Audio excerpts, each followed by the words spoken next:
जो टर्म है colonial, colonial term आया है कॉलोनी से।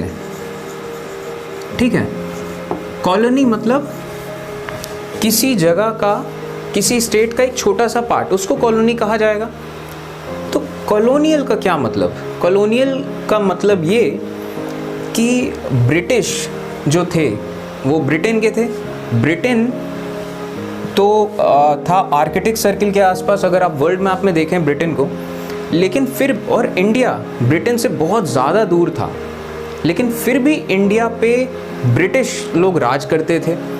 और इसके अलावा वो इंडिया को एज अ स्टेट यूज़ करते थे, बिल्कुल जैसे उन्हीं का हो। वो इंडिया के ही सारे रिसोर्सेज ले जाते थे अपने पास, इंडिया को बिल्कुल वैसा ही यूज़ करते थे जैसे वो उनका अपना हिस्सा हो, लेकिन फ़ायदा नहीं देते थे। ठीक है, तो इंडिया के बारे में कहा जाएगा India was a colony of the British. ठीक है, कि मतलब ब्रिटिश एम्पायर का एक हिस्सा है वो, यहाँ से टर्म आया कॉलोनियल। ठीक है, अब जब ब्रिटेन की प्राइवेट कंपनी, ब्रिटेन की एक प्राइवेट कंपनी थी ईस्ट इंडिया कंपनी, ठीक है, वो कंपनी इंडिया आई, उसने यहाँ पे अपना रूल इस्टेब्लिश किया। यहाँ के जितने भी लोकल किंग्स थे उनको हराया। सबजुगेट करना, ये जो वर्ड नया वर्ड आया है सबजुगेट, सबजुगेट का मतलब होता है अपने अंडर उनको लेना। ठीक है, कि जितने भी किंगडम्स थे, छोटे छोटे तमाम सारे किंगडम्स थे, जब ब्रिटिशर्स इंडिया में आए तो उस टाइम पे इंडिया में छोटे छोटे बहुत सारे किंगडम्स थे और वो किंगडम्स आपस में लड़ते रहते थे। तो ब्रिटिशर्स आए, उन्होंने एक एक करके सारे किंगडम्स को देखा, स्टडी किया कि चल क्या रहा है, इंटरनल पॉलिटिक्स क्या है। उन्होंने एक एक करके सारे किंगडम्स को टेक ओवर करना शुरू किया। एक किंगडम को हराया, उसको अपने अंडर किया, फिर दूसरे को हराया, उसको भी अपने अंडर किया। इस तरीके से धीमे धीमे उन्होंने पूरे हिंदुस्तान को अपने अंडर किया। और उन्होंने इंडिया की जो इकॉनमी है उसको कंट्रोल किया। जब ब्रिटिशर्स जब एशिया में आए थे तो इंडिया और चाइना, इंडिया और चाइना दोनों का अगर वर्ल्ड इकॉनमी में अगर पोर्शन देखा जाए तो इन दोनों का 80% पोर्शन इंडिया और चाइना का था पूरे वर्ल्ड इकॉनमी में उस टाइम पे। इन्होंने, ब्रिटिशर्स ने पूरी इकॉनमी को कंट्रोल किया, पूरी की पूरी सोसाइटी को कंट्रोल किया। वो यहाँ से रेवेन्यू कलेक्ट करते थे अपने खर्चे मीट करने के लिए। मतलब अगर वो जहाज़ से इंडिया आते थे तो उस जहाज़ का खर्चा भी इंडियन से ही निकलवाते थे। वो वहाँ से यहाँ से ऐसे सामान ले जाते थे, ठीक है, जिनको बहुत कम कीमतों में ले जाते थे, बहुत ही कम कीमतों में यहाँ से सामान ले जाते थे और दूसरी जगह जाके ज़्यादा कीमतों में बेचते थे। इसके अलावा उन्हें जो भी क्रॉप्स चाहिए होते थे, ठीक, वो यहाँ उगवाते थे, लोगों से मेहनत करवा के, लोगों को मार पीट के यहाँ पे क्रॉप्स उगवाते थे। उन क्रॉप्स को बाहर जाके बेचते थे, उसका भी फ़ायदा खुद ही रखते थे, लोगों को ज़्यादा कुछ नहीं देते थे। इस तरीके से ब्रिटिश कंपनी ने पूरे इंडिया में इस तरीके से अपना राज किया। अब इस राज के दौरान जब ब्रिटिश यहाँ आए, इतने टाइम के लिए यहाँ रहे, अलग अलग जगहों में गए, तो इस दौरान कई सारे वैल्यूज़ वो अपने साथ लाए, कई सारे टेस्ट अपने साथ लाए। ठीक, इस पूरे टाइम में कई सारे कस्टम्स और प्रैक्टिसेस को भी अपने साथ लाए। अब ये वैल्यूज़ को किस तरीके से साथ लाए? जैसे कि उस टाइम पे मॉडर्न टाइम जो था वहाँ यूरोपियन कंट्रीज़ में, वहाँ पे लिबर्टी इक्वालिटी का टाइम था। तो वो देर से ही सही, लेकिन धीमे धीमे इंडिया में थोड़ा थोड़ा आना शुरू हुआ। अलग अलग टेस्ट आए ब्रिटिशर्स के आने पे। जब ब्रिटिशर्स आए तो ब्रिटिशर्स ने इंट्रोड्यूस किया इंडिया में चाय, क्योंकि पहले चाय सिर्फ चाइना में मिलती थी, दुनिया में कहीं नहीं मिलती थी। वो चाय को लाए इंडिया में। इसके अलावा तमाम कस्टम्स थे। हम आज के टाइम में देखें उन्हीं के दिए कपड़े पहन रहे हैं, हम कुर्ता पैजामा नहीं पहनते, हम शर्ट पैंट पहनते हैं, ये उन्हीं का दिया हुआ है। तमाम सारी जो प्रैक्टिसेस हैं, हम बीच बीच में इंग्लिश बोल रहे हैं, उन्हीं का दिया हुआ है। इस तरीके से उन्होंने कई सारे पॉलिटिकल चेंजेस किए, सोशल चेंजेस किए, कल्चरल चेंजेस किए, उन्होंने कई सारे चेंजेस किए। और इस पूरे पीरियड को, इस पूरे टर्म को, जब देश की इकोनॉमी भी उनके हाथ में है, और देश में क्या हो रहा है सारे सब चीज़ें उनके हाथ में है, इसके अलावा हमारे कल्चर में, ट्रेडिशन में, पॉलिटिक्स में इतना ज़्यादा उनके आने से चेंज हुआ, तो इस पूरे टाइम को कॉलोनाइजेशन कहते हैं। ठीक है, कि इंडिया ब्रिटेन की एक तरीके से कॉलोनी था। ठीक है, अब चलिए बात करते हैं अगले टॉपिक पे। अब अगला सवाल उठता है कि हमें ये सब कुछ कैसे पता। तो जो ब्रिटिशर्स थे ये हर चीज़ का रिकॉर्ड रखा करते थे। ब्रिटिशर्स का मानना था कि हर चीज़ लिखी हुई होनी चाहिए, सबसे इफ़ेक्टिवली तभी काम होता है, क्योंकि हर चीज़ लिखी हुई होगी तो सामने वाले को एग्जैक्टली पता होगा करना क्या है। अब लिखी हुई चीज़ है तो उस चीज़ को आप स्टोर भी कर सकते हो, और सालों साल बाद भी अगर आपको ज़रूरत पड़े तो उस चीज़ को देख सकते हो। तो तमाम फ़ायदे थे। तो ब्रिटिशर्स हर चीज़ को लिखा करते थे, चाहे वो कोई भी इंस्ट्रक्शन हो, चाहे वो कोई भी प्लान हो, पॉलिसी हो, कोई फ़ैसला लिया गया हो, या फिर कोई एग्रीमेंट किया गया हो, वो हर चीज़ को लिखते थे। और किस तरीके से लिखते थे? वो मेमोज बनाते थे, इसके अलावा नोटिंग्स किया करते थे, रिपोर्ट्स किया करते थे। अब मेमोज, नोटिंग्स और रिपोर्ट्स में क्या फ़र्क है ये आप इंग्लिश ग्रामर में आगे देखोगे। इसके अलावा वो हर डॉक्यूमेंट को, हर चीज़ को बहुत ध्यान से प्रिजर्व करके रखते थे। प्रिजर्व करके रखना मतलब संभाल के रखना। तो उनके जितने भी डॉक्यूमेंट्स हैं या जितने भी लेटर्स हैं, ये सब के सब प्रिजर्व्ड हैं। उन्होंने कई जगह पे रिकॉर्ड रूम्स बनाए। ठीक है, इन सब तमाम चीज़ों को रिकॉर्ड्स कहा जाता था, तो उन्हें रिकॉर्ड रूम्स बनाए जहाँ पे ये सब तमाम चीज़ें संभाल के रखी जा सकें, वो तमाम चीज़ें जो कि एडमिनिस्ट्रेटिव लेवल पे काम आती हैं। उन्होंने लॉ कोर्ट्स बनाए, तहसीलदार ऑफिस में भी जैसे हर जगह पे उन्होंने रिकॉर्ड रूम्स बनाए, जहाँ पे मान लीजिए अदालत है, अदालत में कौन सा फैसला लिया गया, क्या हुआ क्या नहीं हुआ, हर चीज़ का रिकॉर्ड वहाँ के रिकॉर्ड रूम में रहेगा। तहसीलदार ऑफिस, किस आदमी ने कौन सी ज़मीन खरीदी, कौन सी ज़मीन बेची, कौन सी ज़मीन सरकार के पास है, कौन सी ज़मीन सरकार के पास नहीं है, सारे रिकॉर्ड्स वो सब तहसीलदार ऑफिस में भी एक रिकॉर्ड रूम होगा। तो हर जगह पे एक ऐसा रिकॉर्ड रूम होगा जो उस जगह के सारे रिकॉर्ड्स को संभाल के रखे जाएंगे। तो ब्रिटिशर्स का ये सिस्टम था। और जब सारे रिकॉर्ड्स संभाल के रखे जाते थे तो टाइम के साथ साथ उनकी कॉपीज़ भी बनाई जाती थी। और जब प्रिंटिंग प्रेस आया तो उन चीज़ों को फिर प्रिंट भी किया गया और उसके प्रिंट करने के बाद संभाल के रखा गया। ब्रिटिशर्स एक और बहुत ख़ास चीज़ किया करते थे, ये हर जगह का सर्वे किया करते थे।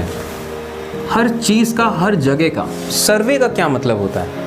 सर्वे का मतलब होता है किसी चीज़ का डेटा प्रॉपर फॉर्म में कलेक्ट करना, उस चीज़ को स्टडी करना। ठीक है, तो ब्रिटिशर्स का ये मानना था। ब्रिटिशर्स ऑब्वियसली सिर्फ हिंदुस्तान में तो आए नहीं थे, दुनिया के हर देश में गए थे। तो हर देश में नहीं, मतलब फिर भी मोस्टली दुनिया का ज़्यादातर हिस्सा एक टाइम पे ऐसा था ब्रिटिशर्स के कंट्रोल में था। तो ब्रिटिशर्स का ये मानना था कि किसी भी कंट्री को प्रॉपर अगर आप एडमिनिस्टर करना चाहते हो, ठीक है, अच्छे से कंट्रोल करना चाहते हो, तो सबसे पहली चीज़ ये है कि आपको उस कंट्री को अच्छे तरीके से जानना होगा। क्यों? क्योंकि जब आप किसी देश को अच्छे से जानोगे तो उससे आपकी नॉलेज बढ़ेगी। ठीक है, एंड आपने सुना होगा नॉलेज इज़ पावर। और ये सिर्फ कहने सुनने की बात नहीं है, नॉलेज इज़ पावर।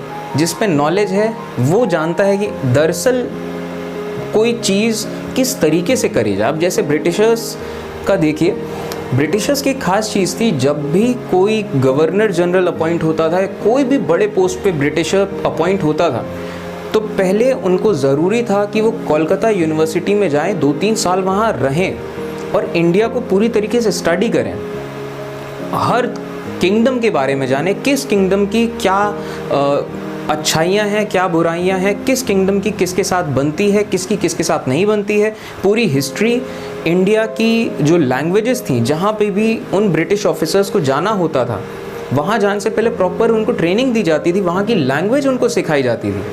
मतलब खुद सोचिए, इंडिया के लोगों को ही इंडिया के दूसरे रीजन्स की लैंग्वेज भले ही ना मालूम हो, दूसरे रीजन में पहुँच जाए तो, लेकिन अगर ब्रिटिशर उस रीजन में गया है तो उसको वो लैंग्वेज सिखाई जाती थी। अब इसके अलावा बहुत डिटेल्ड सर्वे किए जाते थे हर चीज़ के। जैसे कि सबसे पहले तो पूरे देश को उन्होंने मैप बनाया, पूरे देश का मैप बनाया। ब्रिटिशर्स से पहले हमें खुद नहीं पता था हमारे देश दरअसल कितना बड़ा है, किस तरीके का दिखता है, ओवरऑल आइडिया था, लेकिन फिर भी वो डिटेल्ड मैप ब्रिटिशर्स ने बनाया। अब क्योंकि पूरा देश कंट्रोल करना है, बहुत अच्छे से कंट्रोल करना है, तो उन्होंने बहुत कोशिश करी रेवेन्यू सिस्टम को सुधारने की। अब रेवेन्यू सिस्टम को सुधारना है तो रेवेन्यू सर्वे करना पड़ेगा गांव-गांव में जाके, कि कौन से गांव में क्या होता है, कौन से गांव में लोग किस तरीके से कमाई कर रहे हैं, किस तरीके से लोगों से टैक्स लिया जाए, उन टैक्स का पूरा हिसाब रखा जाए। वो टोपोग्राफी स्टडी करते थे। टोपोग्राफी मतलब ज़मीन के जो फॉर्मेशंस हैं, ज़मीन की स्टडी की, कहाँ पे कौन सी ज़मीन है, कौन सी ज़मीन में क्या ज़्यादा उगाया जा सकता है, कौन सी ज़मीन में क्या कम उगेगा, ज़मीनों की सॉइल क्वालिटी क्या है, कहाँ की ज़मीन ज़्यादा फर्टाइल है, किस तरीके के पेड़ पौधे उगते हैं पूरे देश भर में, किस तरीके के जानवर हैं पूरे देश भर में, वहाँ की लोकल हिस्ट्रीज़ क्या हैं अलग अलग जगह की। इसके अलावा अलग अलग जगह की जो अलग अलग लोगों की जो रिलीजियस टीचिंग्स हैं, ठीक, उनके धर्म हैं, तो उन धर्मों के बारे में वो पता लगाते थे। वो पूरी नॉलेज लेते थे हर चीज़ के बारे में, चाहे वो यहाँ तक कि, तो सोचिए जो ऑकल्ट होता है ना, ऑकल्ट मतलब तंत्र मंत्र जादू टोना, वो ब्रिटिशर्स भले ही इंडिया को कहते थे ये जादू टोना है, सुपरस्टिशन है, तंत्र मंत्र ये सब सुपरस्टिशन बेकार है, लेकिन वो पढ़ते ज़रूर थे, वो पूरी चीज़ पता करते थे, पढ़ते थे। वो कहते थे सुपरस्टिशन है, लेकिन उन चीज़ों से उन्होंने भी बहुत कुछ सीखा। अब जो ब्रिटिशर्स थे वो हर 10 साल में सेंसस कराया करते थे, और वो इन सेंसस में, सेंसस का क्या मतलब होता है, पूरे पॉपुलेशन में जाके लोगों से इन्फॉर्मेशन लेना। किन किन चीज़ों की इन्फॉर्मेशन, कि लोगों की कास्ट क्या है, तो उससे पता चलता है कि कौन से एरिया में किस कास्ट के कितने लोग हैं। ये सब जो तमाम चीज़ें आपको पता होंगी, उसी हिसाब से आप लोगों के साथ खेल पाओगे, ठीक। इस चीज़ को कूटनीति कहते हैं। इसके अलावा उन लोगों के रीजन क्या है, रिलीजन क्या है, कौन से जगह में कौन से धर्म के लोग कम हैं, कौन से धर्म के लोग ज़्यादा हैं, कौन से जगह में कौन से धर्म के लोग नहीं हैं, ये तमाम चीज़ें। लोगों का ऑक्यूपेशन क्या है, लोग काम क्या करते हैं, ये तमाम चीज़ें पता चलती थी सेंसस से। सेंसस करने के बाद आप ये काम भी कर सकते हो। इसके अलावा जो पॉलिसी मेकिंग होती थी, पॉलिसी मेकिंग के लिए भी आपको पता होना चाहिए कौन सी जगह में कितने लोग रहते हैं, किस तरीके का उनका बैकग्राउंड है। तो ये तमाम चीज़ों के लिए वो सेंसस करते थे, सर्वे करते थे, और ये बहुत इम्पॉर्टेंट हिस्सा था ब्रिटिश एम्पायर का। अब चलिए बात करते हैं ब्रिटिशर्स कौन से टाइप के सर्वे करते थे। सबसे पहले तो ब्रिटिशर्स बोटैनिकल सर्वेस करते थे। बोटैनिकल सर्वे का क्या मतलब, बोटैनिकल वर्ड आया है बॉटनी से। बॉटनी मतलब पेड़ पौधों को स्टडी करना, ठीक है, तो बोटैनिकल सर्वेस करते थे। इसके अलावा वो जूलॉजिकल सर्वेस करते थे। जूलॉजिकल सर्वे, जूलॉजिकल वर्ड आया जूलॉजी से।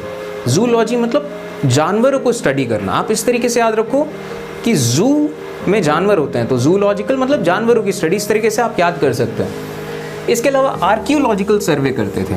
आर्कियोलॉजी मतलब पुराने वक्त के बारे में पढ़ना, स्टडी करना, तो आर्कियोलॉजिकल सर्वेस कि अलग अलग जगह में पुराने टाइम की, एंशिएंट टाइम की कौन कौन सी जगहें हैं। अब जैसे कि इंडस वैली सिविलाइजेशन के बारे में ब्रिटिशर्स को पता चला, उन्होंने स्टडी किया, तो ये डिस्कवरी हुई इंडस वैली सिविलाइजेशन की।